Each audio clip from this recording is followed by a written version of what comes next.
సంకీర్ణ ప్రభుత్వాలు పూర్తి బలమైన ప్రభుత్వం కాదు. ఆ రోజున ఉంది, ఆ రోజునే కదా ఇప్పుడు గోద్రా ఇన్సిడెంట్ ఇష్యూను లేకపోతే ఇంకోటో మొదటి నుంచి కూడా ఫ్రమ్ ద బిగినింగ్ దేశ విభజన జరిగినప్పటి నుంచి కూడా ఒక వ్యూహాత్మక ఆట నడుస్తోంది.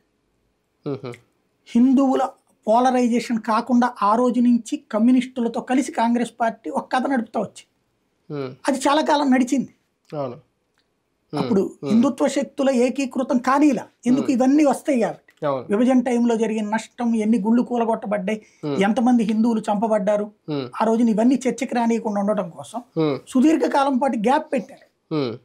తర్వాత ఎప్పుడైతే జనతా ప్రభుత్వం వచ్చిందో, ఎమర్జెన్సీ తర్వాత జనతా ప్రభుత్వం వచ్చినప్పుడు ఒక చర్చ ప్రారంభమైంది. ఆ తర్వాత భారతీయ జనతా పార్టీ ఆవిర్భవించినప్పటి నుంచి కూడా ఈ చర్చ పీక్ స్టేజ్కి వెళ్ళింది. అప్పటి నుండి ఒక హిందుత్వ అన్న అంశం కూడా రాజకీయాల్లో టాపిక్ అయింది. అంతకుముందు హిందుత్వ ద్వేషం ఆధారంగా నడిచినాయి రాజకీయం, కానీ హిందువుల తరపునంటూ ఎవరు లేకుండా పోయింది.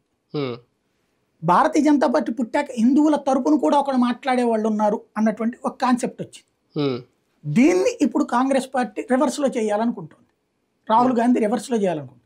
ఇప్పుడు కాంగ్రెస్ హయాంలోనే చిదంబరం అనేటువంటి వ్యక్తి హోంమంత్రిగా ఉండగా భారతదేశంలో మాలేగావ్లో జరిగిన పేలుళ్ళు, హైదరాబాద్లో జరిగిన పేలుళ్ళకి సంబంధించి అసలైనటువంటి నిందితులు దొరికితే, పాకిస్తాన్ ప్రేరేపిత తీవ్రవాదులు దొరికి